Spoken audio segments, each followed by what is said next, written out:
Ada satu orang di antara kita mungkin tahajudnya 10 rakaat setiap malam, duhanya 12 rakaat setiap pagi, baca Qur'annya one day one juz, satu hari satu juz, malamnya one night one juz, satu malam satu juz. Satu keluarga di antara kita nih puasanya luar biasa Senin Kamis. Satu keluarga berpuasa Senin Kamis. Tak cukup puasa Senin Kamis, dia puasa Nabi Daud. Sehari puasa, sehari tidak, sehari puasa, sehari tidak. Tak cukup dia puasa Nabi Daud, dia puasa-puasa sunnah lainnya. Istrinya nutup aurat dengan sempurna, pakai nikob, pakai cadar, pakai purda, pakai manset, pakai kos kaki. Suaminya 5 waktu ke masjid tak tertinggal takbiratul ula. Anak-anaknya di pondok pesantren hafiz dan hafizah. Tiap pagi berinfak, tak pernah menggunjing orang. Quran terjaga, aurat terjaga, tahajud terjaga, 5 waktu terjaga, duha terjaga, Quran terjaga, puasa terjaga. Sempurna satu keluarga nih, amalnya. Tapi sudah 8 tahun dia tak tengok ayah ibunya. Sudah bertahun-tahun dia tak nyapa kedua orang tuanya. Sudah bertahun-tahun dia tak berhubungan baik dengan ayah ibunya. Sudah berminggu-minggu dia berkelahi dengan ayah ibunya. Sudah berhari-hari dia bermusuhan dengan kedua orang tuanya. Maka anak seperti ini, seluruh amal yang mereka kerjakan tertolak di sisi Allah Subhanahu wa taala, tidak akan diterima Allah. Sebaliknya, kalau ada di antara kita hari ini yang pandai melayani ayah ibunya, tidak ada uang ayah ibu dia kasih uang, tak ada rumah ayah ibu dia buatkan rumah, sakit ayah ibu dia bawa ke rumah sakit, dirawat ayah ibunya dia jaga, kotoran ayah ibunya dia bersihkan pakai tangannya sendiri. Ada di antara kita hari ini yang membersihkan kotoran ayah ibunya lebih dia nikmati daripada makanan yang ia sukai. Begitu luar biasanya dia melayani ayah ibunya. Tapi dia tinggalkan sholat, dia injak-injak perintah Allah, dia tinggalkan perintah Allah dengan mutlak. Maka kebaikan satu orang anak ini kepada ayah ibunya seluruhnya tidak diterima Allah Subhanahu wa taala. Atau jangan-jangan inilah yang menjadi penyebab amal kita tak diterima Allah. Atau jangan-jangan inilah yang menjadi penyebab amal kita tertolak di sisi Allah. Kita sholat juga, kita sujud juga, kita puasa juga, kita ngaji juga, kita dengarkan ceramah juga. Maka oleh karena itu, Pak, Bu, ayah kita tuh tinggal di kampung, ayah ibu tinggal di kampung sana. Terkadang ayah ibu kita tak sekolah, SD, SMP, SMA tak tamat. Dia sekolahkan kita SD, SMP, SMA, S1, S2, S3 dengan harapan hidup kita lebih baik daripada keadaan dia sekarang. Tapi apa yang membuat kita jarang untuk menjenguk mereka? Saya ingin sampaikan buat kita bersama. Ayah ibu kita tak tahu kita ni eselon 1, eselon 2, Pak. Ayah ibu kita tak tahu pangkat PNS kita 3A, 3B, 3C, 3D, 4A, 4B, 4C, 4D. Ayah ibu kita tak tahu kita ni public figure. Ayah ibu kita tak tahu dan tak mau tahu. Yang dia tahu kita ni anaknya. Ayah ibu kita tak tahu kita punya sawit berapa. Ayah ibu kita tak butuh mobil kita. Dia tak butuh rumah kita. Tapi yang dia butuhkan kita. Apa yang membuat kita jarang untuk menjenguk mereka? Tahun 2016 di Masjid Damai Langgeng, saya diundang ceramah di sana. Habis pulang ceramah, saya baca WA SMS. Ada seorang ustadz Pekanbaru kirimkan WA dengan saya. Saya baca 2 kali, air mata saya menetes. Kenapa? Karena WA itu berisi cerita satu orang ibu sedang menelpon anaknya. Ibunya nelpon anaknya. Assalamualaikum nak. Waalaikumsalam kata anaknya. Kata ibunya, nak, sudah 1 bulan kau tak tengok ibu. Apa yang membuat engkau berhalangan nak? Apakah kau sibuk dengan pekerjaanmu? Minggu yang kedua ibunya telepon lagi. Assalamualaikum nak. Kata anaknya, waalaikumsalam.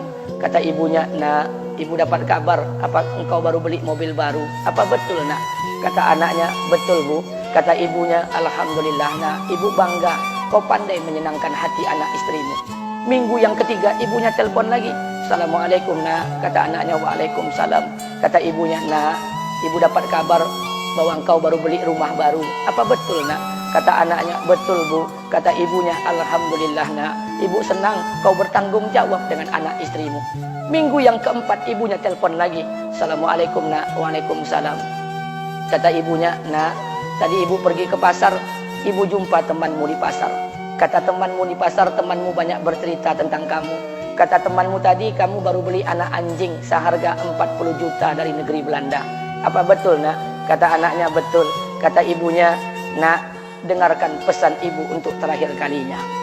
Apa pesan ibunya? Wahai anakku, engkau pelihara 1 ekor anjing. Kau siapkan harga anjing 40 juta. Kau siapkan rumah untuk anjingmu depan rumahmu. Kau jaga anjingmu pagi, siang, dan sore. Kau mandikan anjingmu pagi, siang, dan sore. Kau kasih makan anjingmu pagi, siang, dan sore. Demi Allah nak, dengarkan pesan ibu untuk terakhir kalinya. Apa kata ibunya? Demi Allah nak, demi Allah, Kalau seandainya Allah menciptakan ibu, kalau seandainya Allah menciptakan ibu untuk yang kedua kali di muka bumi ini, nak, demi Allah, ibu tak ingin terlahir sebagai manusia. Ibu ingin lahir sebagai seekor anjing, biar berada depan rumahmu dan melihat wajahmu setiap hari. Ibu kita tak butuh harta kita, Pak. Dia tak butuh uang kita, dia butuh kita. Apa yang membuat kita jarang untuk menjenguk mereka? Pantas hidup kita tidak berkah, pantas rumah tangga kita tidak sakinah, karena hubungan dengan ayah ibu kita rusak selama ini. Masih ada kesempatan, masih yang jauh telepon, yang dekat kunjungi mereka. Demi Allah, kita butuh keberkahan doa mereka. Yang sudah meninggal, ziarahi kuburnya dan doakan mereka. Imam As-Syafi'i berkata, apa kata Imam As-Syafi'i? Manusia zalim, manusia bodoh, kalian tak tahu apabila ayah dan ibu kalian mengangkat tangan di malam hari, dia berdoa kepada Allah untuk anaknya. Doanya cuma sekali, malamnya cuma sekali, hanya sekali saja doanya. Apa kata Imam Syafi'i? Sekali doa ayah dan ibu kalian sudah cukup bagi Allah untuk menjadikan kalian anaknya berkah dunia akhirat. Hari ini berapa banyak doa ayah dan ibu kita, tapi tidak ada keberkahan buat anak mereka. Kenapa? Hati mereka tersakiti. Maka pulang, Pak, cari mak bapak kita.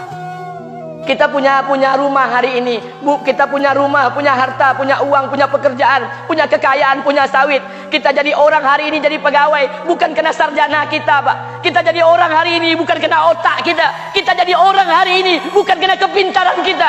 Kita jadi orang hari ini jangan-jangan kena keberkahan doa ayah dan ibu kita yang tak pandai tulis baca di kampung sana.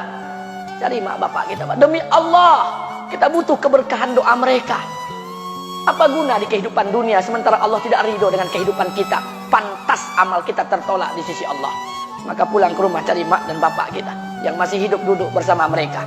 Kalau seandainya kita tak bisa membahagiakan mereka, jangan pernah menyusahkan mereka. Kalau seandainya kita tak bisa membuat mereka tertawa, jangan pernah membuat mereka menangis. Demi Allah, kita hanya punya satu ayah kandung, kita hanya punya satu ibu kandung. Tidak akan ada ayah kandung yang kedua, tidak akan ada ibu kandung yang kedua. Harta kita cuma satu, ayah kita cuma satu, ibu kita cuma satu. Tidak akan ada ayah kandung yang kedua, tidak akan ada ibu kandung yang kedua. Pangkat jabatan bisa dicari, harta bisa diraih, kesempatan membahagiakan ayah dan ibu kita hanya sekali di kehidupan dunia ini, Pak. Pulanglah. Ketika mereka memanggil, tinggalkan istri, tinggalkan pekerjaan, tinggalkan semua proyek kita. Demi Allah, datangi mereka. Kata Nabi, sesaat kalian duduk bersama ayah dan ibu kalian akan mendatangkan keberkahan. Kenapa kalian tidak duduk bersama mereka? Jangan-jangan inilah yang menjadi penyebab amal-amal kita tertolak di sisi Allah.